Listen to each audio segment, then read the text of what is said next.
बरस तुझे धरती की रानी कर देंगे गया, जिसने पर्दे पर देशभक्ति की मिसालें गढ़ी, जो हर बार तिरंगे के साथ खड़ा नजर आया। मेरा रंग दे बसंती चोला, मेरा रंग दे बसंती। अगर वही अभिनेता एक दिन हकीकत की जिंदगी में भारत की सबसे ताकतवर प्रधानमंत्री सामने खड़ा हो जाए तो क्या होगा। यह कहानी उसी मनोज कुमार की है जिसे हम सब भारत कुमार के नाम से जानते हैं। बाकी कुछ बता तो एक ऐसा इंसान जिसने फिल्मों से परे जाकर वास्तविकता में सत्ता को चुनौती दी। ये क्या मजाक है? गवाह झूठे, मुकदमा झूठा, अदालत झूठी, तो यहाँ इंसाफ कैसे सच्चा हो सकता है? अगर आप लोग मुकदमा शुरू करने से पहले हमारा फैसला कर चुके हैं तो फिर अदालत का ये ढोंग किस लिए? झूठ पे सच्चाई का नकाब क्यों? बेइंसाफी पे इंसाफ का लिबास किस लिए? यह कहानी सिर्फ एक फिल्म बैन होने की नहीं है, यह कहानी है उस सच की आवाज की जिसे इमरजेंसी के दौर में कुचलने की कोशिश की गई। साल था 1970। भारत एक नई दिशा में बढ़ रहा था। इंदिरा गांधी देश की प्रधानमंत्री थी। लोकप्रियता चरम पर थी और उनका हर फैसला राष्ट्र हित में समझा जाता था। मनोज कुमार तब तक हिंदी सिनेमा में देशभक्ति के लिए पर्याय बन चुके थे। मेरे देश की धरती सोना उगले उगले हीरे मोती। इतनी ममता नदियों को भी नहीं जहां माता कह के बुलाते हैं। उपकार और पूरब और पश्चिम, शहीद, क्रांति, हर फिल्म में उनका किरदार या तो सिपाही होता था या वो आम इंसान जो राष्ट्र को परिवार से ऊपर रखता था। मनोज कुमार। और विजय, भूख से मर जाओ, कोई गम नहीं, लेकिन जियो उस देश का अच्छा शहरी बनकर जियो। इंदिरा गांधी के बीच एक समय सौहार्दपूर्ण संबंध थे।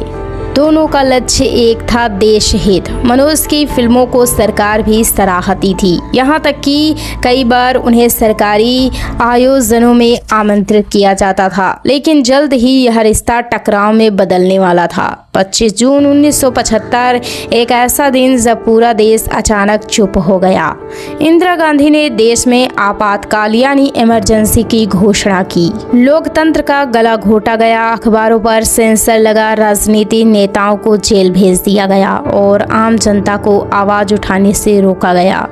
लेकिन इसका असर सिर्फ राजनीति पर नहीं बल्कि सिनेमा पर भी पड़ा।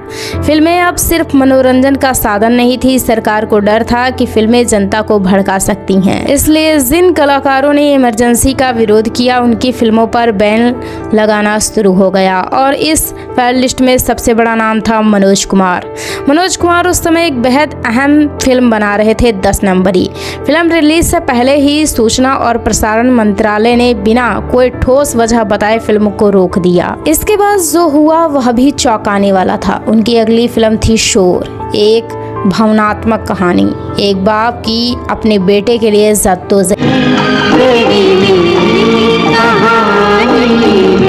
यह फिल्म उन्होंने खुद लिखी, खुद निर्देशित की और खुद प्रोड्यूस की थी। लेकिन क्या हुआ, सरकार ने फिल्म को बिना बड़े पर्दे पर लाए सीधे दूरदर्शन पर दिखा दिया। इसका मतलब क्या हुआ? फिल्म ने थिएटर में कमाई नहीं की, दर्शक सिनेमा घर पहुंचे ही नहीं और मनोज कुमार को भारी आर्थिक नुकसान झेलना पड़ गया।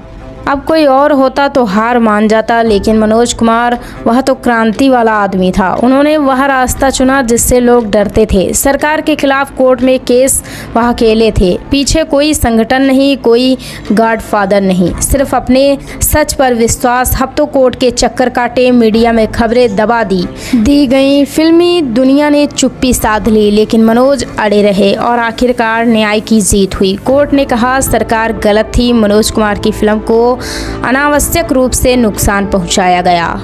वह बन गए ऐसे फिल्मकार जिन्होंने भारत सरकार को अदालत में हराया। सरकार के मुंह पर करारा तमाचा खाने के बाद सूचना और प्रसारण मंत्रालय ने एक प्रस्ताव भेजा। इमरजेंसी पर एक डॉक्यूमेंट्री फिल्म बनाइए, लेखन का जिम्मा था अमृता प्रीतम को देना। सरकार सोचती थी शायद मनोज कुमार इससे मना नहीं कर पाएंगे, लेकिन जवाब क्या मिला। जो सरकार कलाकार की आज़ादी छीनती है, मैं उसके लिए एक शब्द भी नहीं लिख सकता। मनोज कुमार उन्होंने सिर्फ प्रस्ताव नहीं ठुकराया, बल्कि अमृता प्रीतम को भी सख्त जवाब दिया, क्योंकि उनके लिए सिनेमा सिर्फ करियर नहीं था, वह एक जिम्मेदारी थी। वह पूरी लड़ाई मनोज कुमार ने अकेले लड़ी। कई फिल्मी सितारों ने उस समय चुप्पी साध ली, कुछ ने सरकार का समर्थन किया, क्योंकि उन्हें डर था कि उनका करियर खतरे में पड़ जाएगा। लेकिन मनोज कुमार के लिए कैरियर नहीं, कौम की जुबान मायने रखती थी। वह जानते थे कि यह लड़ाई छोटी नहीं है, यह भविष्य के हर कलाकार के लिए एक मिसाल बनने वाली है। 1977 में जब इमरजेंसी हटी और जनता पार्टी की सरकार आई, तब देश में एक नई चेतना आई। मनोज कुमार फिर से सहारा गया। सेनापति, जब जन्म देने वाली माँ पास ना हो ना, तब ये धरती माँ आंसू तो आंसू खून का बहना भी बंद कर देती है। उनकी फिल्में फिर से दिखाई जाने लगी, लेकिन उन्होंने मीडिया में कभी कोई बयानबाजी नहीं की। कभी यह नहीं कहा जा सकता कि मैंने सरकार को हराया, क्योंकि उनके लिए सम्मान और सिद्धांत किसी प्रचार से कहीं ऊंचे थे। मनोज कुमार अब हमारे बीच नहीं हैं। 4 अप्रैल 2025 के दिन सुबह 3:30 बजे मुंबई के कोकिला बेल्ट अस्पताल में उन्होंने अंतिम सांस ली। लेकिन क्या वह चले गए? नहीं, वह आज भी जिंदा हैं। हर उस युवा के अंदर जो अपने विचारों पर डटा है, हर उस कलाकार के भीतर जो सच बोलने से नहीं डरता, हर उस भारतीय के अंदर जो भारत को सिर्फ जुबान से नहीं दिल से जीता है। यह कहानी सिर्फ मनोज कुमार की नहीं है, यह उस दौर की है जब कलम बंद थी मगर कैमरा बोल रहा था, जब संसद में चुप्पी थी तो एक अभिनेता ने मंच से आवाज़ उठाई, जब सब खामोश थे तो एक भारत कुमार सिर्फ पर्दे पर नहीं हकीकत में भी भारत बन गया। तो दोस्तों, ये थे हमारे Manoj Kumar. Thanks for watching.